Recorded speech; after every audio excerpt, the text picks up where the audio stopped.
स्वागत करता हूं आज की इस नई वीडियो में। मेरा नाम हुआ सनी। अगर आप क्लास 10th में पढ़ रहे हैं तो ये लाइव क्लास आपके लिए, जहां मैं बात करने वाला हूं लोकतंत्र में सत्ता की साझेदारी कैसी होनी चाहिए। और 2025 में आपका भी सपना है अच्छा अंक लाना, तो इस क्लास को पूरा अंत तक जरूर देखिएगा। हमारे साथ हमारे कुछ बच्चे भी लाइव यहाँ पर जुड़े हुए हैं। चलिए एक एक करके क्लास को शुरू करते हैं। सबसे पहले हम बात करेंगे सत्ता में साझेदारी के बारे में। और जैसे ही एक पेज खत्म होगा पीडीएफ की, मैं आपसे क्वेश्चन आंसर भी यहाँ पूछ लूँगा और समझ में आ जाएगा तो ओके कर दीजिएगा, यस सर कर दीजिएगा। डाउट होगा तो क्वेश्चन पूछ लीजिएगा, ठीक है। यहाँ पर अरे बाप, यहाँ पर गलती हो गई है। अब की बार 400 पार है, 40 पार नहीं। 40 नंबर कौन आना चाहता है, तो इसको मैं थोड़ा सा एडिट कर देता हूँ। पहला ही थंबनेल में गलती हो गया है, चलिए कोई बात नहीं। सत्ता में साझेदारी की हम बात करते हैं तो सबसे पहले समझते चैप्टर के जो नाम है लोकतंत्र में सत्ता में साझेदारी। तो लोकतंत्र अर्थात डेमोक्रेसी। डेमोक्रेसी में सबसे पहला बात क्या होता है, साझेदारी। यहाँ पर एक कोई किंग नहीं होता है, यहाँ समूह बन के लोग राज करते हैं। जहाँ जनता की शासन हो वहाँ पर राज की जाती है। तो सबसे पहला यहाँ पर क्वेश्चन आपका बनता है, बिहार बोर्ड के हिसाब से हम बात कर रहे हैं बाबू, तो क्वेश्चन बनेगा कि लोकतंत्र की परिभाषा किसने दिया। लोकतंत्र की परिभाषा किसने दिया, तो इब्राहम लिंकन याद रखिएगा, नाम बहुत फेमस नाम है। इब्राहम लिंकन नाम के एक यूएस के राष्ट्रपति हुआ करते थे। उन्होंने लोकतंत्र की फेमस परिभाषा दिया है कि लोकतंत्र क्या है। उसके लिए उन्होंने परिभाषा दिया है कि जनता के लिए जनता के द्वारा चुनी गई प्रशासन व्यवस्था को लोकतंत्र बोलते हैं। और भी बहुत सारे बात इन्होंने बोला था जिसका आगे हम चर्चा करेंगे। अभी तत्काल इसके बारे में जानते हैं कि इब्राहम लिंकन ने दिया था। तो लोकतंत्र की फेमस परिभाषा किसके द्वारा दी गई थी, इसका सही उत्तर हो जाएगा अब्राहम लिंकन के द्वारा। अब बात करते हैं नागरिक शास्त्र के बारे में, क्योंकि लेसन पहला है और नागरिक शास्त्र से क्वेश्चन काफ़ी अच्छे खासे आपके एग्जाम हॉल में पूछे जाते हैं। तो पहला लेसन का नाम है नागरिक शास्त्र। यह एक ऐसा विषय है जहाँ सभी को अच्छे नागरिक का अध्ययन कराता है, साथ ही मौलिक अधिकार और मौलिक कर्तव्य के बारे में बात करता है। देखिए मतलब क्या हुआ, आपको एक अच्छा नागरिक तो बनाएगा, लेकिन आपका अधिकार क्या है, सरकार से आप अधिकार क्या मांगेंगे, इसके बारे में भी आपको चर्चा करवाता है। उसके साथ साथ मौलिक कर्तव्य आपका क्या है उसके बारे में भी बात करेगा। आप केवल सरकार से अधिकार लेने की बात नहीं कर सकते हैं, आप सरकार को अधिकार देने की भी बात आपको करना होगा। आपको क्या आपका कर्तव्य बनता है इस देश के लिए, ये बात यहाँ पर की गई है। तो देखिए भैया, भारतीय संविधान के अनुच्छेद, जिसे बोलते हैं आर्टिकल इंग्लिश में बोलते हैं, और हिंदी में बिहार बोर्ड से हम लोग तो जानेंगे अनुच्छेद जो है 3 में मौलिक अधिकार की बात कही गई है। और अनुच्छेद 4 के क में पूछा गया है, या फिर 4 के ए, और हिंदी में बात करें तो 4 के क में पूछा गया है मौलिक कर्तव्य के बारे में। बहुत महत्वपूर्ण है। और एग्जाम हॉल के दृष्टिकोण से देखा जाए तो यहाँ पर आपके एक नंबर के दोनों क्वेश्चन बनते हैं। क्वेश्चन पूछा जाएगा कि मौलिक कर्तव्य भारतीय संविधान के किस आर्टिकल में है, मौलिक कर्तव्य भारतीय संविधान के किस आर्टिकल में है। तो आसान भाषा में इसका उत्तर हम लोग दे सकते हैं कि मौलिक कर्तव्य भारतीय संविधान के आर्टिकल 12 से लेकर 35 के बीच में, मौलिक अधिकार भारतीय संविधान के आर्टिकल 12 से 35 के बीच में, और अनुच्छेद जो है अनुच्छेद 12 से 35 के बीच में हम बोल दिए, और भाग बोल देंगे, जिसको भाग हम बोल रहे हैं, तो भाग 3 में इसके बारे में चर्चा मिलेगा, ठीक है। और मौलिक कर्तव्य की बात करें तो मौलिक कर्तव्य जो मिलेगा वो भाग 4 के क में मिल जाएगा। समझ में आया। आगे चलते हैं, आगे बात करते हैं। अब इसमें चीज़ों को डिफाइन करने के लिए क्या क्या चीज़ें दी गई है उसे थोड़ा सा हम समझ लेते हैं। मौलिक कर्तव्य के बारे में हमने भी चर्चा किया, मौलिक कर्तव्य, मौलिक और मूल अधिकार के बारे में हमने चर्चा किया। तो मूल अधिकार यहाँ पर हुआ। एक और यहाँ पर बेसिक जान लीजिए कि मूल अधिकार की शुरुआत दुनिया में सबसे पहले कब हुआ। मूल अधिकार की शुरुआत दुनिया में सबसे पहले कब हुआ, यहाँ पर एक क्वेश्चन हमारा बनेगा। क्वेश्चन देखिए, एक जो क्रैश कोर्स है, तो क्रैश कोर्स में हम मान के चलते हैं कि आप लोग जो है पहले चैप्टर पढ़ चुके हैं, बेसिक पढ़ चुके हैं। अब हम क्वेश्चन जो है लाइन बाय लाइन क्या क्या क्वेश्चन बनेगा उस पर डिस्कशन ज़्यादा हमारा रहेगा, न कि आपको समझाने पर कि इसका अर्थ क्या है। तो यहाँ क्वेश्चन एक हमारा बनता है कि मौलिक कर्तव्य को किस देश से लिया गया भारत में। तो हमने लिए हैं यूके से, गुलाम थे यूके से, हमने वहाँ से लिया है। यूके में मौलिक कर्तव्य की शुरुआत कब हुआ तो हुआ है 1215 ईस्वी में। यूपी में किस नाम से जाना गया है, तो इसे जाना गया है मेगना कार्टा के नाम से। मेगना कार्टा के नाम से यूके में इसे जाना गया है, ठीक है। तो हम अब उस स्टेज पर पहुंच चुके हैं अपने एग्जाम की तैयारी के लिए, जहां हम क्वेश्चन छांटना शुरू कर देंगे। सारी बातें PDF में लिखी गई है, अभी ही क्वेश्चन आंसर का डिस्कशन भी हम करवा देंगे, ताकि आपका एक भी डाउट इस चैप्टर से अगर क्वेश्चन पूछ दिया जाए तो एक भी क्वेश्चन छूटे नहीं। इसलिए बेफिक्र रहिए और एक एक करके चलते हैं। नागरिक शास्त्र के जनक को यहाँ पर लिखा गया है। नागरिक शास्त्र याद रखिएगा, आपको हर विषय के जनक का नाम आपको याद कर लेना है। आपके 7 से 8 विषय हैं, सभी विषय के जनक का नाम याद कर लेते हैं तो आपको उम्मीद करिए कि आप किसी न किसी एग्जाम में आपको एक न एक नंबर का क्वेश्चन ही पूछ देगा कि फलना विषय का जनक किसे बोला गया है। ठीक है, तो जैसे यहाँ फ्रैंकलिन जो है वो जनक किसके हैं, तो नागरिक शास्त्र के हैं। ये कौन थे भैया, कहाँ के रहने वाले थे, तो यूनान देश के रहने वाले थे, यूनानी थे। और ये राजनीतिक इनका जो गुरु माना जाता है, जनक जो माना जाता है, राजनीतिक शास्त्र के जनक जिसे बोला गया है, उसको अरस्तु को माना गया है। और अरस्तु एक महान दार्शनिक हुआ करते थे। क्या थे, एक महान दार्शनिक थे। और नागरिक शास्त्र को जनक जो है उसको फ्रैंकलिन को माना गया है। और राजनीतिक शास्त्र जिसे राजनीति हम बोलते हैं, दोनों का मिक्स अभी हम पढ़ रहे हैं, तो राजनीति का जो जनक बोला गया है अरस्तु को माना गया है। और अरस्तु एक महान दार्शनिक थे और इनको बाद में चल के फांसी की सज़ा दी गई थी, इनको मौत की सज़ा दी गई थी। और मौत की सज़ा लेते हुए भी खुशी खुशी इसे अपनाए थे। ठीक है बउआ, खुशी खुशी इसे अपनाए थे। चलिए आगे चलते हैं, आगे बात करते हैं। उसके बाद आते हैं लोकतंत्र की तरफ। लोकतंत्र क्या है, लोकतंत्र क्या है, डेमोक्रेसी क्या है। तो लोकतंत्र क्या है भाई, तो ग्रीक भाषा के 2 शब्द डोमोस और प्लस क्रोसिया से मिलकर शासन और जनता और शासन, जहाँ जनता होगा और उस जनता के बीच, आपको डिस्प्ले पर यहाँ जनता दिखाई दे रहा होगा, इस जनता के बीच से ही शासन को चुना जाएगा। मान लीजिए ये वाला अभी चुन दिया गया, अच्छा काम नहीं किया, जनता को पसंद नहीं आया तो ये आगे वाला को चुन लिया जाएगा। ये भी बहुत अच्छा काम नहीं किया तो इसको चुन लिया जाएगा। ये अच्छा काम नहीं किया तो इसको चुन लिया जाएगा। अब इस देखिए इसमें क्या हो रहा है ना, जनता के बीच से शासन चुना जा रहा है और वही जो है जनता के ऊपर शासन करेंगे। और जो पसंद नहीं है जनता उसे 5 साल में हटा देगी। कई देशों में 4 साल में, जैसे अमेरिका की बात हम कर लें तो अमेरिका में 4 साल के लिए राष्ट्रपति का कार्यकाल होता है, भारत में 5 साल के लिए होता है। एक बात पहले ही क्लास में बाबू हम आपके सामने क्लियर करवा देना चाहते हैं। क्लियर क्या करवाना चाहते हैं कि भारत में कोई भी कार्यकाल पूछे, राष्ट्रपति का, प्रधानमंत्री का, उपराष्ट्रपति का, सबका कार्यकाल जो होता है बाबू 5 साल का होता है। बस राज्यसभा का पूछ दिया जाए, राज्यसभा का पूछ दिया जाए तो होगा इसका कार्यकाल 6 वर्ष हो जाएगा, 6 ईयर हो जाएगा। बाकी सबका कार्यकाल 5 साल हम मारेंगे। जिसका पूछे 5 साल मारते चलिए, बाकी सबका 5 साल। राज्यसभा का याद रखिएगा 6 साल का कार्यकाल हमारे यहाँ होता है। इसमें कंफ्यूज होने की बात कुछ भी नहीं है। अब हम यहाँ पर समझ चुके हैं कुछ चीज़ों को।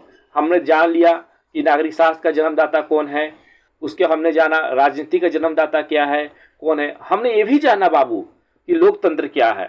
अब लोकतंत्र जब हमने जान लिया और लोकतंत्र का अर्थ समझ लिया, जहाँ जनता का शासन हो उसे लोकतंत्र कहते हैं। लेकिन क्या इतना लिखने से हमें नंबर मिल जाएगा? बिल्कुल नहीं मिलेगा। अब हमें उसके उत्तर लिखना पड़ेगा, परिभाषा लिखना पड़ेगा। तो जब क्वेश्चन पूछे कि लोकतंत्र क्या है तो सबसे पहले ये आप लिख दोगे ना, इतना लाइन आप अगर अपने एग्जाम हॉल में जोड़ देते हो, क्योंकि बाकी सब बच्चे तो कुंजिका से छाप कर ई लाइन लिखबे करेगा बउआ। ई लाइन तो बाकी सब लिखबे करेगा, ई लाइन कोई सब तो लिखबे करेगा ना। आपको बस ई लाइन जोड़ देना है, ई वाला लाइन आपको क्या करना है बाबू, जोड़ देना है। और जब ई लाइन आप जोड़ देते हो, ऊपर वाला ई लाइन एक्स्ट्रा जोड़ते हो, तो जो चेक करने वाला होगा उसके मन में ख्याल है क्या बच्चा पढ़ा है, क्या ग्राफिक बनाया हुआ है और पूरे डिटेल के साथ उत्तर दिया है, उसको नंबर देने में मजा आएगा। तो कहीं कहीं कॉपी में आप 1-2 पॉइंट छोड़ भी दोगे फिर भी आपको पूरा नंबर देगा। क्यों? क्योंकि आपने उसे पहले ही लाइन में पसंद कर दिया है। ठीक है ना, तो इस बात को याद रखेंगे। आप थोड़ा सा बच्चे से अलग रखें, क्योंकि मनोदशा बन चुकी है हमारे यहाँ कि कोई बच्चा बढ़िया से कॉपी भर के लिखा है, इसका मतलब क्या है, 100% वो बचवा चोरी करके लिखा है। 100% क्या करके लिखा है, चोरी करके लिखा है। ऐसे सिचुएशन में आपको इस बात को ध्यान रखना है बाबू कि आप जो है थोड़ा सा अलग उत्तर लिखेंगे। समझ में आया? अब यहाँ पर लोकतंत्र की परिभाषा हमने यहाँ पर दिया हुआ है। अब इस परिभाषा को हम चर्चा करते हैं। जैसे कि लोकतंत्र एक ऐसा प्रणाली है जिसमें जनता स्वयं अथवा अपने प्रतिनिधि के माध्यम से अपने ऊपर शासन कराती है। मतलब क्या हुआ, आप जो है या तो आप खुद खड़े हो जाइए या अपने प्रतिनिधि को चुन लीजिए। तो अभी हमारे बिहार के मुख्यमंत्री जो हैं माननीय नीतीश कुमार जी हैं। अब माननीय नीतीश कुमार जी बिहार के प्रतिनिधि मतलब हमारे और आपके मुखिया हैं। अभी जब मुखिया का कर्तव्य काम कर रहे हैं, ये मुखिया का क्या कर रहे हैं, काम कर रहे हैं, तो हमारा प्रतिनिधि कर रहे हैं। हम और आप इन्हें जितवा कर मुख्यमंत्री बनाए हैं। हम आपको कैसे जितवा दिए, तो हमने एमएलए अर्थात विधायक चुना, विधायकों ने मुख्यमंत्री चुना, इस प्रकार से बन गए। लोकतंत्र की परिभाषा जो है अभी शुरू में हमने आपको एक बताया कि फेमस भूतपूर्व अमेरिकी राष्ट्रपति हुआ करते थे अब्राहम लिंकन। उनके अनुसार जनता के लिए जनता द्वारा चुना गया शासन ही लोकतंत्र कहलाता है। और इसके आधार पर इन्होंने बहुत बढ़िया और बहुत फेमस विख्यात परिभाषा इन्होंने दिया है, जो कई दफ़ा एग्जाम में पूछ दिया जाता है। पूछ देगा कि लोकतंत्र की फेमस परिभाषा किसके द्वारा दिया गया है निम्नलिखित में से, या फिर क्वेश्चन पूछ दिया जाएगा कि जनता के लिए जनता द्वारा चुना गया शासक ही लोकतंत्र कहलाता है, किसने दिया, या फिर अब्राहम लिंकन ने निम्नलिखित में से कौन सी परिभाषा लोकतंत्र के दी। 4 ऑप्शन उसमें रहेंगे। तो कुछ क्वेश्चन ऐसे घुमा कर पूछ देगा, लेकिन सबका आंसर एक ही होगा, तो घबराने का नहीं। वहाँ पर इमरान खान याद रखिएगा, पाकिस्तान के भूतपूर्व प्रधानमंत्री, उन्होंने एक बात बोला था कि भैया सबसे पहले क्या करना है, घबराना नहीं है, घबराना नहीं, तो याद रखिएगा। अब लोकतंत्र हम पढ़ लिए। अब यहाँ से हमारा चैप्टर जो है शुरू होता है, पाठ्यक्रम शुरू होता है। पाठ्यक्रम का नाम है सत्ता में साझेदारी। सत्ता मतलब शासन, शक्ति, और साझेदारी का मतलब हुआ हिस्सेदारी, एक दूसरे के साथ निभाना। हम लोग क्रिकेट खेलते हैं, भारत में क्रिकेट काफ़ी ज़्यादा फेमस है, और क्रिकेट खेलते हैं तो क्या साझेदारी एक लोगों के साथ होती है? नहीं। जब एक से अधिक लोगों के बीच पार्टनरशिप होता है ना, एक से अधिक हो तो 2 बल्लेबाज हो, तभी उसे साझेदारी कहते हैं कि दोनों बल्लेबाजों के बीच एक अच्छी साझेदारी निभर रही है। अकेला कोई साझेदारी कर सकता है? नहीं कर सकता है। तो उसी प्रकार सत्ता कोई अकेला चला सकता है? नहीं चला सकता है। जब तक सत्ता में साझेदारी नहीं होगी वो लोकतंत्र नहीं कहलाएगा। क्यों नहीं कहलाएगा बाबू? क्योंकि जब तक लोकतंत्र कहलाएगा तो सत्ता में साझेदारी होगा, पावर का विघटन होगा, पावर घटेगी, ये सब में बटेगी, और जब सब में बटेगी तो लोकतंत्र कहलाएगा। और किसी एक के पास पावर सारी चली आती है तो लोकतंत्र नहीं, राजतंत्र कहलाता है। इस बात को याद रखेंगे। सत्ता एक एक के पास है तो राजतंत्र, अनेकों के पास है तो लोकतंत्र कहलाएगा। चलिए आगे चलते हैं। किसी देश की शासन व्यवस्था में अधिक से अधिक लोग शामिल करना ही सत्ता की साझेदारी कहते हैं। किसी देश में शासन व्यवस्था में ही अधिक से अधिक लोगों को शामिल करना ही सत्ता में साझेदारी कहते हैं। जिस देश में लोगों को सत्ता में साझेदारी की जाती है वहाँ लोकतंत्र सफल रहता है, और जहाँ सभी लोगों को सत्ता में साझेदारी नहीं की जाती है वहाँ लोकतंत्र असफल रहता है, लोकतंत्र सफल नहीं रहता है। एक एग्जाम्पल अपने ही देश में हम देख लेते हैं। अब हमारे देश में देखेंगे बाबू तो अलग अलग जाति, धर्म और हमारे यहाँ ज्योग्राफी में लोग बटे हुए हैं, और इसके आधार पर हमारे यहाँ सत्ता में साझेदारी की जाती है।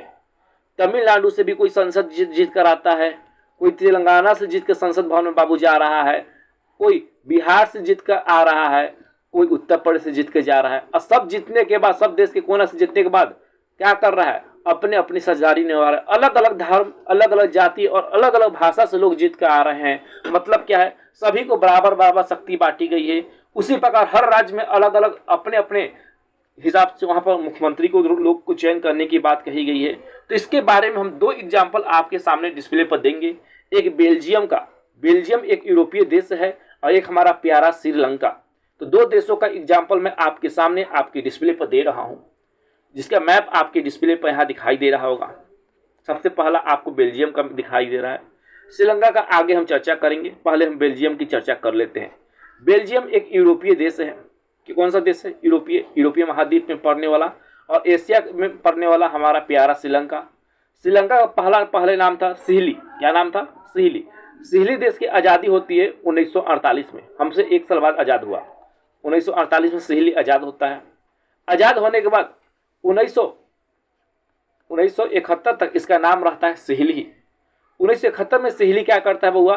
बोलता है कि नाम अच्छा नहीं लग रहा है हमारा, नाम परिवर्तन करते हैं, लंका रख लेते हैं। लंका रखा। अब लंका रखा जैसे ही हम सब भारतवासी जानबे करते कैसा आदमी हम लोग कुराने लगे इसको। का रे तोरे तो हनुमान जी जा रहे तुमने लंका बारे खिसिया गया लंका वाला, बोला अच्छा ऐसा बात, हमको इज्जत चाहिए। फिर 1971 में ही नाम परिवर्तन किया, नाम के आगे लगा दिया श्री, तो हम लोग इज्जत देना से लगे, श्रीमान लंका, श्रीलंका, तो यहाँ से इसका नाम पड़ा लंका। इसकी छोटी सी कहानी थी। आते टॉपिक के ऊपर, टॉपिक में आते हैं बाबू हम लोग। क्या टॉपिक बोल रहा है? टॉपिक बोल रहा है कि यूरोप में एक देश, यूरोपीय देश है, जो कि क्षेत्रफल में देखेंगे तो हमारा हरियाणा राज्य जो है ना, हरियाणा राज्य के बराबर है। इसकी आबादी लगभग 1 करोड़ है, मात्र 1 करोड़ आबादी वाला ये देश है। इसमें बटे हुए लोग जो हैं, जाति किस प्रकार से बटी हुई है, तो 59% जो लोग हैं वो बोलते हैं डच भाषा को। डच भाषा बोलने वाले लोगों की संख्या 59 है। और एक ग्रीन वाला लाइन जो आपको दिखाई दे रहा है ना, ग्रीन मैप में, एक ग्रीन वाले क्षेत्र में जो लोग रहते हैं ये डच भाषा को बोलते हैं। कौन सा भाषा बोल रहे हैं? डच भाषा बोल रहे हैं। 40% लोग जो हैं वो फ्रेंच भाषा बोलते हैं। तो ये जो आपका क्षेत्र दिखाई दे रहा है, ये क्षेत्र दिखाई दे रहा है, यह फ्रेंच बोलने वाले लोग हैं। 1% जर्मन बोलने वाले हैं। तो ये जो आपके डिस्प्ले पर मैप दिखाई दे रही है बहुआ, ये जर्मनी की भाषा बोलने वाले लोग हैं। अब देखिए सत्ता में परिवर्तन कैसे बेल्जियम में किया जा रहा है, ये समझाते हैं। अभी हमने आपको बताया कि यहाँ पर कहाँ पे, तो यूरोपीय एक देश है जिसका नाम बेल्जियम है। और बेल्जियम जो है उसमें सत्ता में परिवर्तन की जा रही है। किस प्रकार से की जा रही है? भाषा के आधार पर वहाँ इलाका बटा हुआ है। जर्मनी बोलने वाले अलग बसे हुए कोना में, देखिए देश किस कोना में बसे हुए हैं। फ्रेंच बोलने वाले इधर बसे हुए हैं। उसके बाद देखेंगे इधर बाबू तो डच बोलने वाले ऊपर की ओर बसे हुए हैं, बीच में तनका सा फ्रेंच राजधानी में। तो राजधानी को देखेंगे तो 80% भाषा जो है राजधानी में फ्रेंच बोल रहा है, 20% डच बोल रहा है। अब ऐसे सिचुएशन में हो सकता है ना, जैसे हमारे यहाँ बिहार में चलता है हमर जात आगे तो हमर जात आगे। हालांकि किसी का जात आगे किसी की जात पीछे नहीं है, सबका बराबर है। हर कोई गरीबी से जूझ रहा है बिहार में, लेकिन हम लोग जाति के नाम पर नेता हमको लड़ा देते हैं, हम और आप लड़ लेते हैं। खैर इस बात को छोड़ते हैं, चैप्टर की तरफ चलते हैं, मुद्दे की हम तरफ बढ़ेंगे। तो यहाँ पर क्या हो रहा है, लोग जो भाषा के आधार पर बटे हुए, अब भाषा के आधार पर बटे हुए हैं तो आपस में झगड़ा हो सकता है। लेकिन बेल्जियम में सत्ता की परिवर्तन इस आधार से की गई है, इतने सुंदर तरीके से की गई है, इतने सुशोभित तरीके से की गई है कि लोगों को झगड़ा करने की जरूरत ही नहीं पड़ी। बेल्जियम के अंदर क्षेत्र और संस्कृति में विविधता को स्वीकारा, बोला कि हमारी विविधता में ही हमारी एकता है। जैसे हम भारतवासी अपने बिहार में बाबू देख रहे हैं, कहाँ देख रहे हैं? बिहार में ही देख रहे हैं। तो हम भारतवासी बिहार में ही देखेंगे तो यहाँ क्या दिखाई दे रहा है बउआ? यहाँ दिखाई दे रहा है विविधता दिखाई दे रही है हमारे बिहार में। किस प्रकार की विविधता दिखाई दे रही है बिहार में? देखिए भाषा के आधार पर विविधता देखेंगे तो हमारे यहाँ सारण जिला में किस प्रकार से भाषा बोला जाता है, आरा साइड में भाषा का प्रयोग किस प्रकार का किया जाता है। बउआ माइक बंद कर लो जिसका भी खुला है। भाषा किस प्रकार से किया जाता है। वहीं हम मिथिला में देखेंगे रउआ केने जाय छियै, केने आय छियै, की कर वही, ये भाषा बोला जाता है। मतलब हमने स्वीकार किया है कि नहीं कि अलग अलग भाषा बोलने वाले लोग भी बिहारी हो सकते हैं, अलग अलग प्रकार के भोजपुरी भाषा बोलने वाले लोग भी बिहारी हो सकते हैं। वैसे ही बेल्जियम के लोगों ने सत्ता में साझेदारी के लिए क्षेत्र के अंतर को स्वीकारा और विविधता को भी स्वीकारा, संस्कृति को भी स्वीकारा कि अलग अलग धर्म के पालन करने वाले, अलग अलग भाषा बोलने वाले, अलग अलग खान पान करने वाले लोग भी बेल्जियम के नागरिक हो सकते हैं। तो सबसे पहले एक्सेप्ट करना जरूरी होता है इस समाज में। अगर आप एक्सेप्ट नहीं करेंगे तो अगला कैसे सफल हो पाएंगे? तो एक्सेप्ट करना काफ़ी ज़्यादा जरूरी है। और यहाँ पे किसी का माइक खुला है, मैं बता देता हूँ किसका माइक खुला हुआ है। अंशुल कुमार, माइक बंद कर लीजिए प्लीज। चलिए आते हैं। अब देखिए बेल्जियम की हम बात कर रहे थे, तो यहाँ पे बेल्जियम में बात करें तो 1970 और 1993 के बीच, 1970 से लेकर 1993 के बीच बाबू क्या होता है, बेल्जियम में सत्ता की परिवर्तन होती है। किस प्रकार की परिवर्तित होती है? तो यहाँ पर सत्ता में 4 प्रकार के, मतलब क्या हो सत्ता अर्थात संविधान में 4 प्रकार का संशोधन किया जाता है। 4 प्रकार से लोग जो है इसमें कानून में परिवर्तन करते हैं, अपने संविधान में परिवर्तन करते हैं, उसे संशोधित करते हैं। क्योंकि एग्जाम्पल क्या होता है ना, गलतियां, इंसान जो है गलतियों का पुतला है। एक बार में पूरे संविधान को सही तरीके से बनाया नहीं जा सकता। संविधान में बहुत सारी गलतियां जो है हो सकती है, या फिर समय के साथ साथ बहुत सारी गलतियां देखने को मिल सकती है। जैसे कि हमारा संविधान बना 26 जनवरी 1950 को पूरी तरह से पूर्ण संविधान जब लागू हुआ तो उस समय हमारी देश की सिचुएशन, आबादी और ज़रूरतें कुछ और थी, लेकिन आधुनिक काल में हमारी ज़रूरतें कुछ और है। तो संविधान में समय समय पर हमारे यहाँ भी संशोधन होते रहा है। 100 से अधिक बार हमारे देश के अंदर संशोधन हो चुका है और आने वाले समय में और भी ज़्यादा होगा। वैसे यहाँ पर बेल्जियम में 1970 से 1993 के बीच बउआ 4 बार संशोधन हुआ। क्वेश्चन पूछेगा, क्या क्वेश्चन पूछेगा? महत्वपूर्ण क्वेश्चन, ध्यान से सुनिएगा। एक तो पूछेगा बेल्जियम की राजधानी, हमने क्वेश्चन बताना शुरू कर दे रहा हूँ, ध्यान से सुनिए। बेल्जियम की राजधानी एक नंबरिया में कहाँ है? बेल्जियम में डच भाषा बोलने वाली संख्या कितनी प्रतिशत है? फ्रेंच भाषा बोलने वाली कितनी प्रतिशत है? हमने आपको क्लासरूम में भी जब क्वेश्चन करवाया था तो इस प्रकार के प्रश्न आपको दिए थे।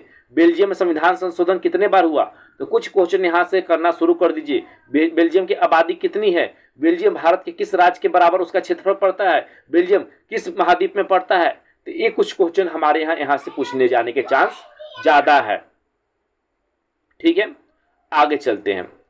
केंद्र सरकार ने डच और फ्रेंच मंत्री की संख्या को बराबर बराबर कर दिया। बोला भैया जनसंख्या में भले ही डच जो है ज़्यादा हो सकता है, फ्रेंच जो है ज़्यादा हो सकता है, लेकिन क्षेत्रफल में जो है समानता में भी है, हमारे यहाँ मंत्रिपरिषद में है, भागीदारी में है, ये बराबर बराबर होंगे। मतलब क्या कि अगर इधर से 10 गो मंत्री आ रहा है तो उधरों से 10 गो मंत्री आएगा, मतलब बराबर है। किसी के मन में ये नहीं जाएगा कि इसका बहुमत ज़्यादा है या इसका बहुमत ज़्यादा है, सब बराबर की बात कही गई है। उसके अलावा दोनों की सहमति से नया कानून पारित होगा। जब तक दोनों तैयार नहीं होगा नया कानून पारित नहीं होगा। और नए कानून पारित करने के लिए 50% अब +1% का नियम यहाँ पर लगा दिया गया बउआ। बोला 50% +1% का नियम रहेगा, मतलब क्या हुआ? 51% जिसके पक्ष में आएगा वो कानून लागू हो जाएगा। बराबर बराबर मंत्री है, या तो इधर वाला इधर वोट देगा या तो इधर वाला इधर वोट देगा, तभी कानून बनेगा। इससे क्या हुआ? आपसी रंजन जो है, झगड़ा जो है खत्म हुआ और सत्ता की सरदारी बहुत अच्छे तरीके से बट गई। इसके परिणाम स्वरूप क्या हुआ? बेल्जियम की शक्ति जो है, सरकार की शक्ति जो है काफ़ी बढ़ी। उसके अलावा सरकार यहाँ भी नहीं रुकती है, दोनों समूहों को समानता क्या करता है? प्रतिनिधित्व देता है केंद्र और राज्य सरकार में। इसके अलावा तीसरी स्तर की सरकार का भी गठन जो है सामूहिक रूप से करवाया जाता है। अब यहाँ से एक क्वेश्चन बनता है घुमाकर, ये 2020 या फिर 21 मुझे याद ठीक से नहीं आ रहा है, गेस पेपर हुआ तो वहाँ देखना क्वेश्चन पूछा था कि बताइए तीसरे स्तर की जो सरकार है बेल्जियम में, वो निम्नलिखित में से किस देश की सरकार की तरह मिलती हुई दिखाई देती है? ऑप्शन ए में भारत, बी में पाकिस्तान, सी में अमेरिका और डी में फ्रांस। आपको बताना है, तो इसका उत्तर होगा option number A. Option number A Bharat. कैसे हुआ भारत हुआ? तीसरे स्तर की जो सरकार है हमारे देश में चलती है, बाकी सब राज्यों में 2 स्तर की सरकार देशों में चलती है। अर्थ कैसे भैया? तो एक केंद्र सरकार, एक राज्य सरकार। लेकिन हमारे यहाँ बउआ होता है ना मुखिया जी के चुनाव, वार्ड का चुनाव, परिषद का चुनाव, तो ये सब क्या है? यही सब तो तीसरा स्तर की सरकार है हमारे यहाँ, जो हमारे यहाँ आज भी चलता है, लेकिन बाकी सब देशों में नहीं चलता है। और जब नहीं चलेगा तो नहीं पूछेगा। समझ में आया कि नहीं? तो हमारे यहाँ चलता है। तो किससे मिलता जुलता है? क्वेश्चन यहाँ पूछेगा बेल्जियम की तीसरी स्तर की सरकार किस देश से मिलता जुलता दिखाई दे रहा है? तो भारत से दिखाई दे रहा है। अर्थात जिस प्रकार से भारत में विविधता है और विविधता को अपनाने के लिए हमने सत्ता में परिवर्तन को देखा, हमने सत्ता को भागीदारी को देखा, हमने सत्ता को विखंडित करके रख दिया और अलग अलग टुकड़ों में सबको बराबर बराबर हिस्सेदारी दिया, वैसे ही बेल्जियम में ये सारी चीज़ें दे दिए गए। पहला पेज खत्म हुआ। अब क्वेश्चन जिनसे बनता है अपना अपना माइक खोले और क्वेश्चन पूछना शुरू कर दे। चलिए पूछिए क्वेश्चन जी, पहला पेज से। पहला पेज से क्वेश्चन पूछिए। आपको बताना है फेमस लोकतंत्र की परिभाषा किसने दिया? Abraham Lincoln. अगर जी 16वें राष्ट्रपति अमेरिका के, बहुत अच्छी बात है। अगला क्वेश्चन आपसे है कि अब्राहम लिंकन अमेरिका के 16वें राष्ट्रपति थे। उसके साथ साथ आपको बताना है कि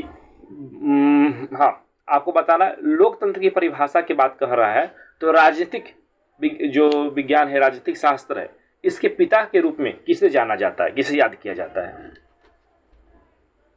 अरस्तु को। ठीक है। अगला क्वेश्चन और है राजनीतिक शास्त्र जो अर्थशास्त्र हम लोग पढ़ रहे हैं, नागरिक शास्त्र, इसके खोजकर्ता या फिर जन्मदाता किसे बोला गया है? नहीं नहीं नहीं, वो तो परिभाषा दी है ना। देखिए फर्स्ट से नाम होगा, अभी थोड़ा देर पहले बताएं स्टार्टिंग में ही, बोलिए।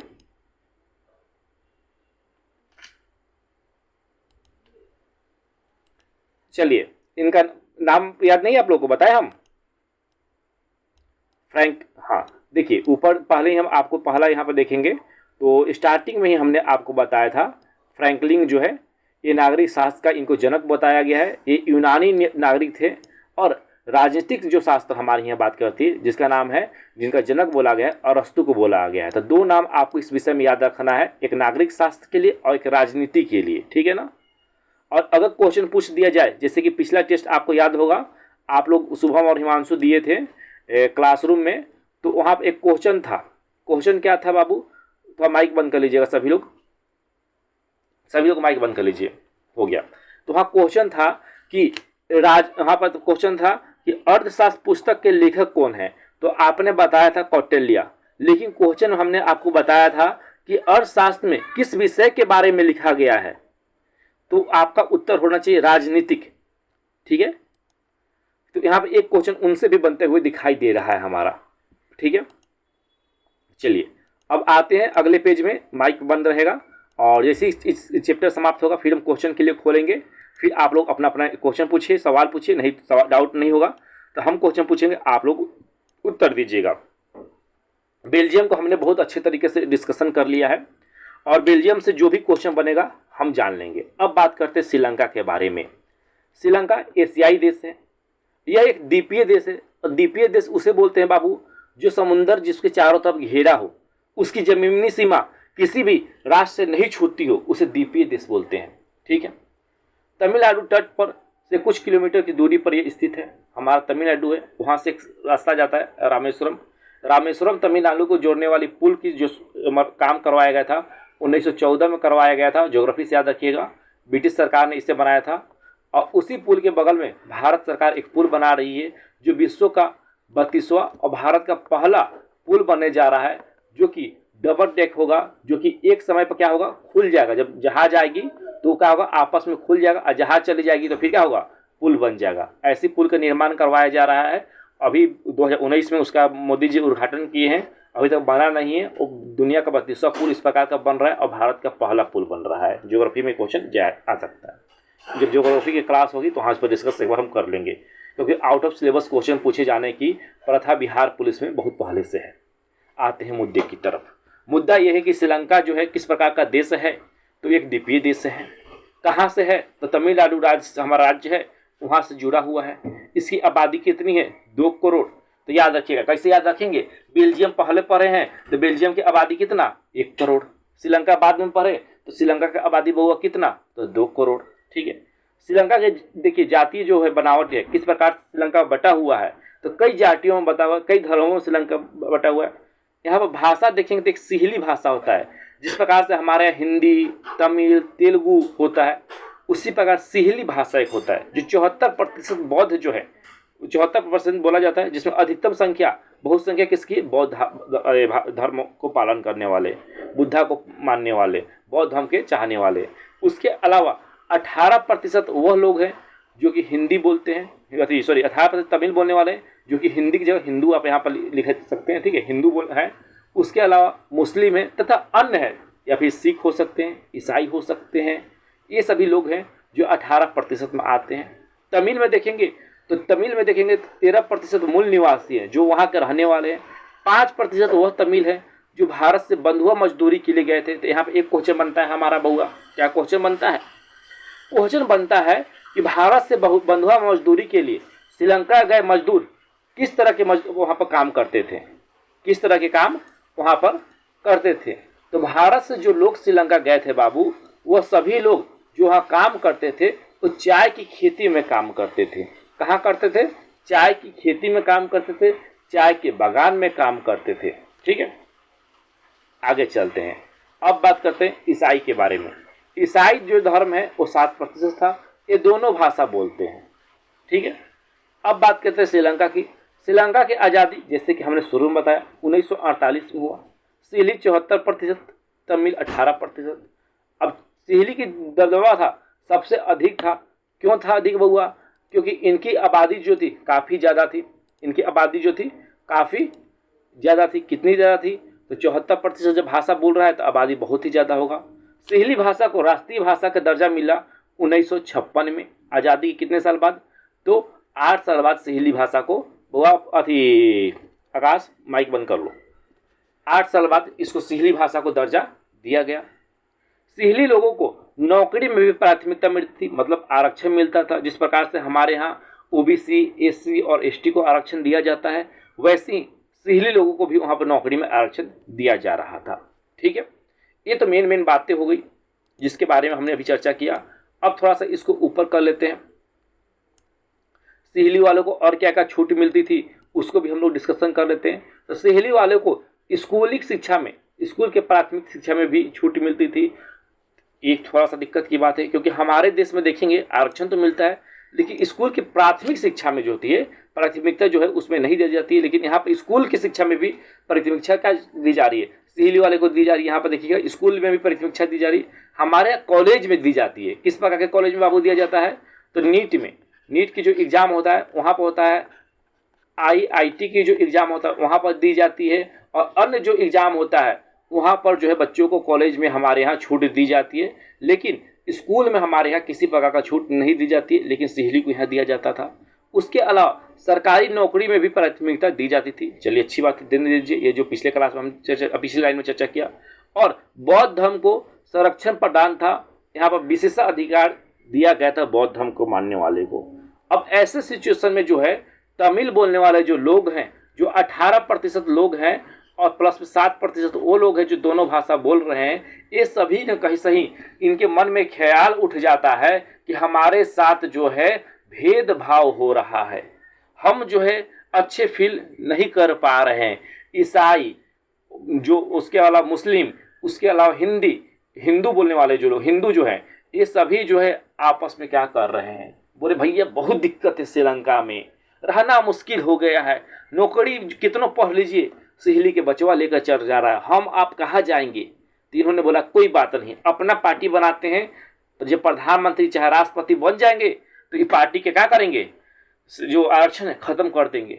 लेकिन बनेंगे कब? आपकी तो जनसंख्या ही नहीं है। जब जनसंख्या है ही नहीं तो वोट कौन देगा? क्योंकि राजनीति तो धर्म के आधार पर की जाती है, हमारे यहाँ भी हो जाता है, जाति के आधार पर भी हो जाता है, तो वहाँ पर भी लोग करते होंगे, तो उन्होंने करना शुरू कर दिया होगा। तो तमिल जब सरकार की पार्टी बनती है, तमिल लोगों की पार्टी बनती है, तो सरकार और राजनीतिक पार्टी को इनको दुश्मन मान लेती है। बोलती बताओ इतना सब कुछ देवई थी, तोरा देश में रही देवई थी, अब पार्टियों बना ले ला, ये सब अच्छा बात नहीं खे। मतलब क्या हुआ? सरकार तो दुश्मन हो ही गई, राजनीतिक पार्टियां भी क्या हो गई? दुश्मन हो गई, क्योंकि मार्केट में एक नया कंपटीशन आ गया। ठीक है, उसके बाद आगे देखेंगे, खुद की राजनीतिक पार्टी बनाई और कुछ मांग रखना इन्होंने शुरू कर दिया। मांग रखा कि तमिल भाषा को राजभाषा बनाया जाए, शिक्षा और रोजगार में समानता का अवसर मिले, जिसके अंदर योग्यता होगा उस नौकरी ले लेगा।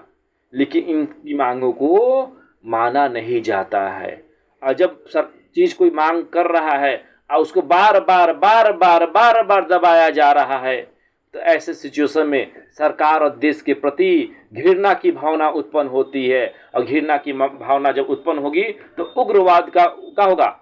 उदय होगा, और उग्रवाद का उदय होगा, आंदोलन का उदय होगा, आंदोलन उग्र होगी, और उग्र से बाद उग्रवादी संगठन के रूप में बनेगा, और उग्रवादी संगठन को हम बोलते हैं आतंकवादी संगठन, जो लिट्टी जैसे संगठन बनाती है। ठीक है, लिट्टी जैसी संगठन बनाती है, और दोनों समूहों के बीच क्या होता है? गृह युद्ध हो जाता है। क्या होता है? गृह युद्ध हो जाता है। नतीजा गृह युद्ध के बीच में निकलता है। गृह युद्ध काफी लंबे समय तक कहाँ चलता है? श्रीलंका में चलता है। जब किसी देश में गृह युद्ध होता है बाबू, तो क्या होता है वहाँ पर? जब किसी देश के अंदर गृह युद्ध होता है तो वहाँ पर क्या होता है? तो वहाँ पर होता है विनाश। वहाँ पर इकोनॉमी जो होती है डाउनफॉल की तरफ चले जाती है, देश कंगाली की तरफ चले जाती है। तो एक क्वेश्चन तो यहाँ बनता है बउआ, क्वेश्चन क्या बन रहा है? श्रीलंका के डाउनफॉल के पीछे का प्रमुख कारण क्या है? तो श्रीलंका के डाउनफॉल के पीछे का प्रमुख कारण यह है कि श्रीलंका जो है पीछे की ओर चला गया। कैसे चला गया वो पीछे की ओर? क्योंकि श्रीलंका में गृह युद्ध हो गया था। इकोनॉमी डाउनफॉल का पीछे कारण क्या है? तो गृह युद्ध हो गया था। अब यहाँ पर क्वेश्चन पूछ रहा है, क्या सत्ता में साझेदारी जरूरी है? अगर हाँ तो कैसे? इसका उत्तर देखिए कितने बेहतरीन तरीके से लिखा हुआ है। तो अगर हम अब आप लिखेंगे बिना जाने हुए, तो हम लिखेंगे सत्ता में साझेदारी बहुत जरूरी है, क्योंकि हमने देखा श्रीलंका में किस प्रकार से सत्ता में साझेदारी नहीं हुआ तो लोग गृह युद्ध में चले गए, जबकि बेल्जियम हुआ तो लोग शांतिपूर्ण तरीके से रहना शुरू कर दिए, देश तरक्की कर गया। लेकिन ऐसे नहीं लिखा जाएगा, लिखने का कोई तरीका होता है ना, कोई लज्बा होता है, तो उसे समझते हाँ सत्ता में साझेदारी बहुत जरूरी है, क्योंकि सत्ता में साझेदारी से विभिन्न समूहों के बीच जो टकराव का आश्वासन होता है वो कम हो जाता है, टकराव की आकांक्षाएं जो होती है कम हो जाती है, और सत्ता में बंटवारा से लोकतंत्र व्यवस्थित रूप से अच्छे तरीके से काम करता है। जब लोकतंत्र अच्छे तरीके से काम करेगा तो समाज खुशहाल हो जाएगी, देश के सभी वर्गों का उसमें अच्छा से अच्छा योगदान होगा, और यह देश के हित के लिए बहुत अच्छी बात है। तो बातों को घुमाना, बातों को दर्शाना, एक कवि की तरह चीज़ों को लिखना सीखिए, तभी अच्छे से अच्छे नंबर हमारा और आपका आ सकता है। आपका आएगा, हमारा तो एग्जाम हो चुका है कहिए, तो आपका अच्छा से अच्छा नंबर आएगा। तो जो चीज़ें आपके डिस्प्ले पर दिखाई दे रही है, तो क्वेश्चन को लिखना सीखिए, उसको आंसर राइटिंग करना सीखिए। और आंसर राइटिंग का स्किल अगर आप अभी अपने एग्जाम में अपने अंदर लेकर चले आते हैं, 10th बोर्ड की एग्जाम तक लेकर चले आते हैं, तो आंसर राइटिंग का स्किल जो आपका स्किल होगा, आने वाले समय में जब आप यूपीएससी या बीपीएससी जैसे बड़े एग्जाम की तैयारी करेंगे और वहाँ करेंगे, तो वहाँ काफ़ी अच्छा आपका योगदान होगा, और एक बार में ही आपकी नौकरी लग जाएगी। तो अभी से स्किल डेवलप करना शुरू कर दीजिए, क्योंकि हम उस राज्य से आते हैं जहाँ अगर सरकारी नौकरी हमें ना मिली तो जीवन बहुत मुश्किल से कर जाएगा, कि बाबूजी के पास हमारे पास पैसा नहीं है। तो यहाँ से स्टार्ट कर दीजिएगा। अब इस चैप्टर से, इस पेज से अगर किसी के मन में सवाल है तो क्वेश्चन पूछ दे, नहीं सवाल है तो हम पूछना शुरू कर देते हैं। चलिए, आप लोगों के मन में हमको लगता है कि क्वेश्चन किसी ने माइक नहीं खोला, तब हम यहाँ पे खोला। जी बोलिए, क्या क्वेश्चन है? चलिए हम ही क्वेश्चन पूछ लेते हैं, आपके मन में नहीं है तो बताना है। श्रीलंका की आबादी कितना है? श्रीलंका की आबादी कितना है? बहुत अच्छा हिमांशु, 2 करोड़ श्रीलंका की आबादी है। आपको बताना है श्रीलंका में हिंदू धर्म या फिर तमिल हिंदू की संख्या कितनी प्रतिशत है?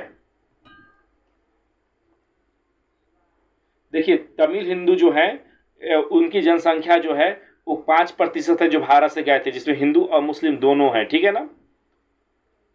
18% में मूल निवासी भी तमिल कुछ है, ये बात को याद रखेंगे, ठीक है। चलिए अगला क्वेश्चन आपसे है, श्रीलंका में किस धर्म के लोगों को संरक्षण प्रदान किया गया है?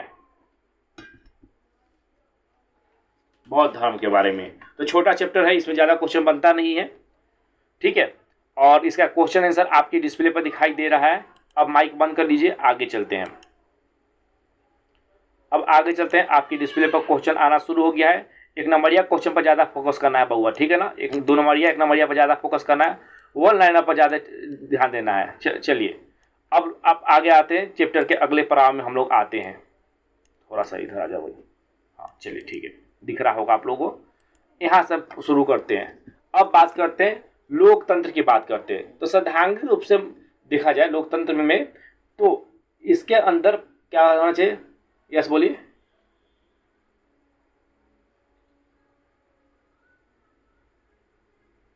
माइक बंद कर लीजिए। चलिए यहाँ पर देखा जाएगा, हमारे अंदर क्या देखा जाएगा, तो परंतु व्यवहार में अंतर दिखाई देता है। सिद्धांत और व्यवहार के इस अंतर को लोकतंत्र द्वंद्ववाद कहते हैं। तो लोकतंत्र द्वंद्ववाद,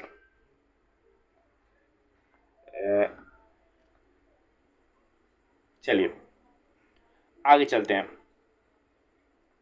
देखिए लोकतंत्र के कुछ, यहाँ पर मैंने आपके लिए कुछ आर्टिकल लिख दिया है, अनुच्छेद लिख दिया है, इसे आपको याद करना जरूरी है, क्योंकि आप जब क्वेश्चन बैंक को देखेंगे तो कुछ आर्टिकल से भी कई दफ़ा यहाँ क्वेश्चन पूछ दिए जाते हैं।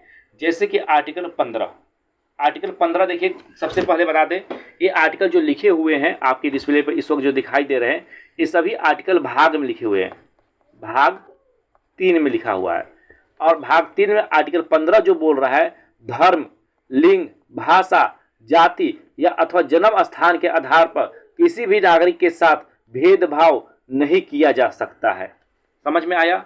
आपके साथ कोई धर्म देखकर, आपका लिंग देखकर, मतलब पुरुष है कि महिला, भाषा के आधार पर, जाति के आधार पर या फिर जन्म स्थान के आधार पर आपके साथ भेदभाव कर रहा है तो आपसे आपका मूल अधिकार छीन रहा है। ठीक है, अनुच्छेद 19 की बात करते हैं। अनुच्छेद 19 बोलता है भारत में सभी नागरिकों को देश में कहीं भी जाने, निवास करने, व्यापार करने आदि की समानता प्राप्त है। इसमें बहुत सारे 19 में अपवाद हैं, जैसे कि आप भारत के नागरिक हैं और भारत के नागरिक हैं तो भारत में कहीं पर भी आप जा सकते हैं, कहीं भी निवास कर सकते हैं, व्यवसाय कर सकते हैं, आप वहाँ रह सकते हैं। इस सभी का समानता का अधिकार के अंतर्गत आपको दिया गया है। लेकिन इसमें अपवाद है। कुछ ऐसे क्षेत्र हैं हमारे राज्य के, हमारे देश के, जहाँ अब आप नहीं जा सकते हैं। जैसे कि हमारा जम्मू एंड कश्मीर, वहाँ जा तो सकते हैं लेकिन हम वहाँ ज़मीन नहीं खरीद सकते हैं। जैसे कि हिमाचल प्रदेश, जा तो सकते हैं लेकिन ज़मीन नहीं खरीद सकते हैं। तो कुछ ऐसे क्षेत्र हमारे यहाँ है जहाँ हम और आप जा तो सकते हैं लेकिन ज़मीन नहीं खरीद सकते हैं। अब क्वेश्चन पूछे काहे नहीं खरीदेंगे ज़मीन जी? तो ज़मीन इसलिए नहीं खरीद सकते बउआ क्योंकि उस क्षेत्र में सरकार ने विशेष अधिकार दिया है वहाँ के नागरिकों के लिए। अब आते हैं अगला व्यवहार। महाराष्ट्र जो है उसकी मुंबई, कर्नाटक जो है मैसूर, असम, सिक्किम, लुधियाना, पंजाब, बिहार, अन्य सभी लोग जो है ये क्या करते हैं, हिंदी भाषी लोग हैं। और इस क्षेत्र को क्या कहा जाता है, इस क्षेत्र पर इनके भाषा के आधार पर इन लोगों पर जो हिंदी भाषी लोग हैं उनके आधार पर हमला किया गया। तो ये भी क्या है, आपके मूल अधिकारों के खिलाफ है। जैसे महाराष्ट्र में के मुंबई में कुछ साल पहले 1992-93 की साल की मैं बात कर रहा हूँ, हिंदी बोलने वाले लोगों पर क्या किया गया, हमला किया गया क्योंकि उनको मराठी भाषा बोलने नहीं आ रही थी। कर्नाटक के मैसूर शहर में जो है किसी को कन्नड़ बोलने नहीं आ रहा, उस पर हमला कर दिया गया। असमीज बोलने वाले लोग, असम में असमीज बोलने वाले लोगों ने, बंगाली बोलने वाले लोगों ने हिंदी बोलने वाले लोगों पर हमला किया। बिहारियों पर हमला किया। क्यों? क्योंकि ये हिंदी बोल रहे हैं, ये यहाँ के लोकल लोग नहीं हैं और क्षेत्र के आधार पर उनके साथ भेदभाव हो रहा है। तो ये आर्टिकल 19 का क्या हो रहा है, हनन हो रहा है। क्योंकि आर्टिकल 19 बोल रहा है हमारे साथ, क्या बोल रहा है, कोई भी नागरिक देश के किसी भी कोने में जाकर रह सकता है, निवास कर सकता है, व्यापार कर सकता है और उसे समानता का अधिकार प्राप्त है। जिस प्रकार से महाराष्ट्र में रहने वाले मराठी को जितना समानता का अधिकार दिया गया है वैसे ही समानता का अधिकार बिहारियों को भी दिया गया है। लेकिन कुछ राज्यों में हमारे यहाँ होता है। अभी हाल ही में आपने एक केस के बारे में सुना होगा। इस केस का नाम है महान पत्रकार जिसे बोला जाता है सोशल मीडिया का, जिनका नाम है मनीष कश्यप।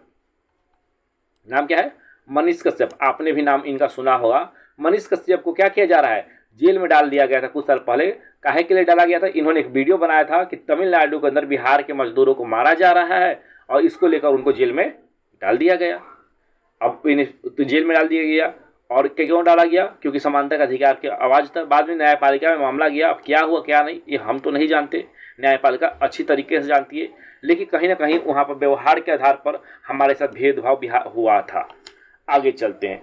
क्षेत्रवाद भी हमारे यहाँ की बहुत बड़ी समस्या है।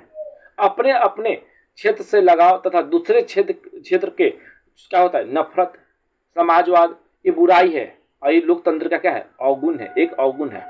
जैसे कि हम लोग बिहारी हैं तो अपने आप को श्रेष्ठ बताते हैं कि हमारे यहाँ महात्मा बुद्ध की ज्ञान की प्राप्ति हुई, हमारे यहाँ जो है क्या बोलते हैं, हमारे यहाँ महावीर स्वामी जो है महावीर बने, स्वामी बने, हमारे यहाँ जैन धर्म के हुआ, हमारे यहाँ सिख धर्म के 10वें गुरु का जन्म हुआ। तो हम इस बात को क्या रखते हैं, गर्व से महसूस करते हैं। मगध साम्राज्य हमारे यहाँ था, क्षेत्रवादी कहलाता है। इसी बात पे एक बार हम गए हुए थे अपने अति पे, एक संस्थान है जहाँ पर मैं काम करता हूँ, बेंगलोर। तो उत्तर प्रदेश के टीचर हमको मिले। उन्होंने हमसे पूछा, उन्होंने बताया कि बताइए भैया कि आपके यहाँ महात्मा बुद्ध को ज्ञान की प्राप्ति हुई, लेकिन पहला उपदेश देने के लिए भी क्या हुआ, उनको उत्तर प्रदेश आना पड़ा। जब तक उत्तर प्रदेश कोई नहीं आता उसका पेट का पानी नहीं पचता है, क्योंकि बसाना। तो उन्होंने बात तो सुनिए, तो उन्होंने ऐसा हमसे बोला। तो हमने बोला हाँ भाई आप सही बोल रहे हैं कि जब महात्मा बुद्ध को ज्ञान की प्राप्ति हुई बिहार के अंदर, ये बात सही है। लेकिन जिस व्यक्ति को ज्ञान की प्राप्ति होता है तो वो अपना ज्ञान कहाँ देता है, जहाँ उनसे कम ज्ञानी लोग हो उसी को ना देगा। जहाँ पढ़ाई से लोग ज्ञानी हो उसके सामने आप ज्ञान की बात कहेंगे तो सुनेगा आपका कोई बात। तो महात्मा बुद्ध को ज्ञान की प्राप्ति हुई बिहार में, हम मानते हैं। लेकिन बिहार में ज्ञान की बात इसलिए नहीं दिया गया क्योंकि बिहार के लोग पहले ही से ज्ञानी थे। ज्ञानी लोग को ज़्यादा ज्ञान दे दीजिएगा तो भगा देगा। इसलिए महात्मा बुद्ध चले गए कहाँ, सारनाथ में, और उत्तर प्रदेश में जाकर ज्ञान की वेद दी। जहाँ ज्ञान की कमी था वहीं तो ज्ञान दिया जाएगा। तो बाहर में जाइएगा तो आपके साथ इस प्रकार की टिप्पणी किया जाएगा जहां आपको छोटा समझा जाएगा। उस टीचर का कहने का तात्पर्य यह था कि महात्मा बुद्ध को ज्ञान की प्राप्ति तो होती है बिहार में, लेकिन बिहारी लोगों के पास इतना समझ ही नहीं था कि महात्मा बुद्ध को ज्ञान को समझ सके, इसलिए उनको ज्ञान की देने के लिए भी सारनाथ आना पड़ा। उनका कहने का तात्पर्य ये था, अगर हम वहाँ स्मार्ट वर्क नहीं दिखाते तो हम तो बुर्बक बनाकर चल जाता पूरा भीड़ के सामने कि बिहारी तो गधा होता है, जाता कि नहीं। इसीलिए बात को समझना जरूरी है कि अगर आपके साथ क्षेत्र के साथ व्यवहार हो रहा है तो आपको पता होना चाहिए कि भारतीय संविधान का भाग 3 आपको ये शक्ति देता है बउआ कि आपके साथ देश के किसी भी कोने में आप निवास कर रहे, व्यवसाय कर रहे, व्यापार कर रहे हैं तो आपको समानता का अधिकार प्राप्त है। अगर हो रहा है किसी प्रकार का भेदभाव तो आपका मूल अधिकार का हनन हो रहा है, और जब मूल अधिकार का हनन होता है तो भारतीय संविधान का अनुच्छेद 32 याद रखिएगा, आर्टिकल 32 पढ़ना अभी आपको नहीं है, बस बता देते हैं।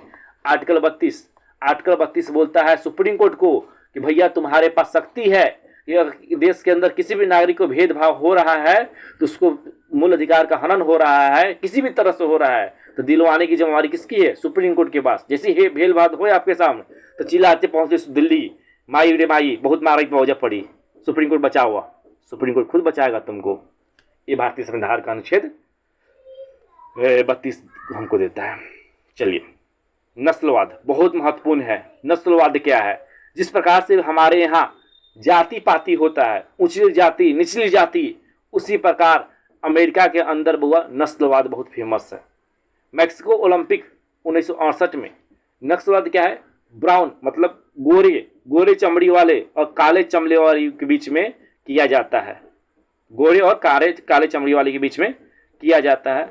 और इसमें अमेरिका के एक धावक हुआ करते थे, उन्होंने क्या किया, मैक्सिको ओलंपिक में ऑस्ट्रेलियाई धावक के साथ 200 मीटर की दौड़ में क्या किए, पद समारोह में नस्लवाद का विरोध किए। और विरोध करने के लिए यहाँ अश्वेश बोला जाता है और क्वेश्चन पूछ देता कि नस्लवाद के सबसे बड़े राजनेता किसे बोला गया, फिर नस्लवाद के गांधी किसे बोला गया, तो मंडेला का बोला गया। मंडेला कहाँ का रहने वाले थे? तो अफ्रीका का रहने वाले थे। क्वेश्चन याद रखिएगा, पूछ देगा। नस्लवाद के सबसे बड़े नेता का नाम क्या है? नस्लवाद के सबसे बड़े नेता का नाम क्या है? तो इसका उत्तर हो जाएगा मंडेला। मंडेला कहाँ के रहने वाले थे? तो अफ्रीका के रहने वाले थे, दक्षिण अफ्रीका के। मंडेला को भारत ने भारत रत्न पुरस्कार कब दिया? तो उत्तर हो जाएगा 1990 में। कब दिया? तो 1990 में। ठीक है, तो कुछ क्वेश्चन यहाँ याद रखिएगा, आउट ऑफ सिलेबस में याद रखेंगे हम लोग। चलिए अब आगे चलते हैं इसी चैप्टर में। रंग भेद क्या है? आसान भाषा में समझा देते हैं। मानव को, जो मनुष्य है उसको चमड़े के रोग के रंग के आधार पर भेदभाव किया जा रहा है, उसके मौलिक अधिकार को छीना जा रहा है, समाज में उसे अलग किया जा रहा है। इस सब सिचुएशन को रंग भेद कहा जाता है। उस सब सिचुएशन को रंग भेद कहा जाता है। अब पहला रंग भेद के लिए किसने विरोध उठाया था? तो एक व्यक्ति था, मार्टिन लूथर किंग। इन्होंने सबसे पहले क्या किया था? रंग भेद के खिलाफ आवाज उठाया था। और इन्हें अमेरिका का गांधी कहा जाता है। इन्हें अमेरिका का गांधी कहा जाता है। क्वेश्चन लिख लीजिएगा, अमेरिका गांधी किसे बोला जाता है? तो मार्टिन लूथर किंग को। भारत का किस गांधी किसे बोला जाता है? तो महात्मा गांधी को। अफ्रीका का गांधी किसे बोला जाता है? तो मंडेला को, नेल्सन मंडेला को। और बांग्लादेश का गांधी किसे बोला जाता है? तो शेख मुजीब को। समझ में आया? तो अलग अलग देश में अलग अलग लोगों को गांधी बोला गया है। तो 4-5 गांधी याद कर लीजिएगा। अफ्रीका का गांधी, भारत का गांधी, उसके बाद याद रखिएगा अमेरिका का गांधी और बांग्लादेश का गांधी। अभी करेंट अफेयर में चल रहा है बांग्लादेश का गांधी, तो बांग्लादेश के गांधी का नाम पक्का याद रखिएगा। बांग्लादेश के गांधी किसे बोला गया है? शेख मुजीब को बोला गया है। ठीक है, अब बात करते हैं नस्लवाद क्या है। किसी देश या राज्य या समाज में रहने वाले नागरिकों के बीच नस्ल के आधार पर भेदभाव किया जा रहा है, उसे नस्लवाद बोलते हैं। ठीक है। क्षेत्रवाद क्या है? किसी क्षेत्र से लगाव या दूसरे क्षेत्र से अलगाव रखने वाले क्षेत्रवाद कहा जाता है। एक समाज जो समाज की बुराइयां है और लोकतंत्र का यह क्या है? अवगुण है। ये लाइन पक्का लगा दीजिएगा। अगर क्वेश्चन पूछे तो ये लाइन पक्का लास्ट में लगाइएगा। ठीक है ना, ये बहुत अच्छी लाइन है, इससे आपके 100% नंबर मिलने की संभावना है। ठीक है, तो ये लाइन पक्का लगाएंगे हम। जब क्वेश्चन लिखेंगे तो ये लाइन पक्का लगा देंगे अच्छे, ताकि बच्चों उन टीचरों को लगे कि भैया पढ़ के बच्चा आया है, बढ़िया से पढ़ा है, एकदम दबा के पढ़ा है, तो ये लाइन लगाएंगे। ठीक है, चलिए आगे चलते हैं बाबू, आगे डिस्कशन करते हैं।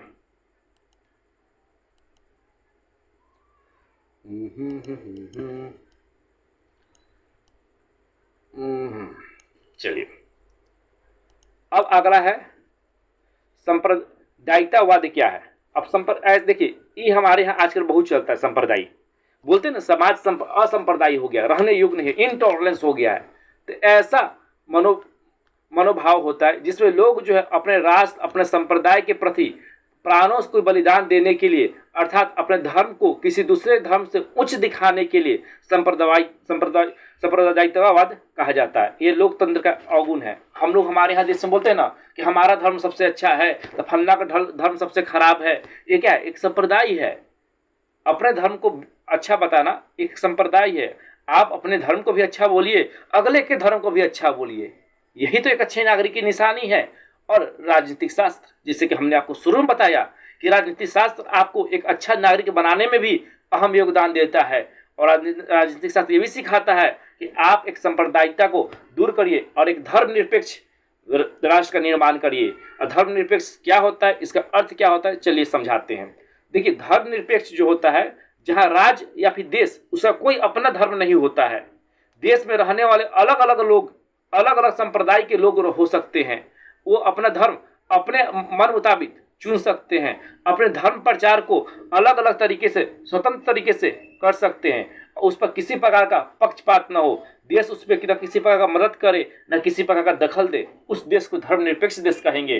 और हमारा भारत एक धर्मनिरपेक्ष देश है। क्वेश्चन पूछ देगा, धर्मनिरपेक्ष शब्द भारतीय संविधान में कब जोड़ा गया? तो 1974 में जोड़ दिया गया। कब जोड़ा गया? नहीं, 1974 में नहीं, 1976 में जोड़ा गया था। 1976 में जोड़ा गया था, इंदिरा गांधी के समय। ठीक है, चलिए तीसरा पेज के साथ खत्म हुआ, तीसरा या चौथा जो भी पेज खत्म होगा। क्वेश्चन कुछ है तो बताइए इस पेज से, कोई क्वेश्चन है? कोई भी क्वेश्चन है यहां से? चलिए, नहीं है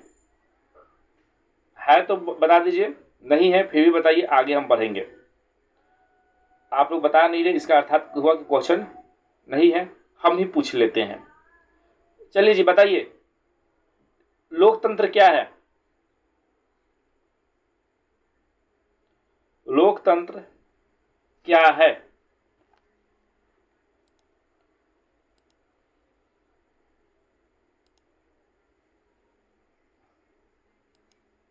बोलिए जी, लोकतंत्र क्या है बाबू?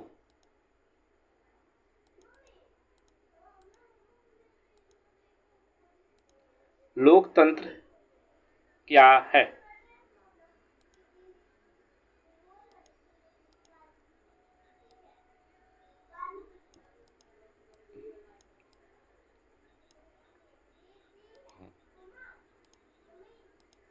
बहुत अच्छी बात है।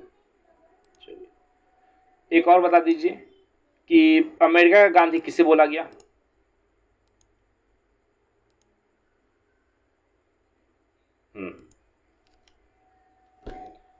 बहुत अच्छा बात है। आपको बताना है सबसे पहले उन्होंने कब विरोध किया था? कहाँ के ओलंपिक में?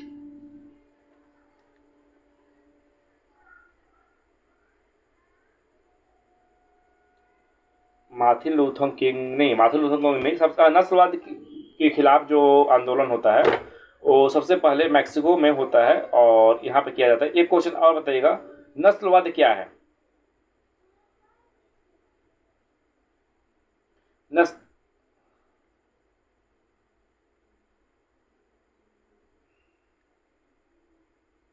बहुत अच्छी बात है।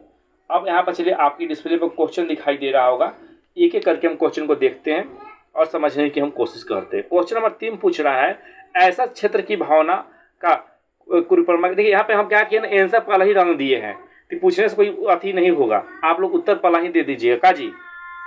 ये हम PDF जो है आपके ग्रुप में डाल देते हैं।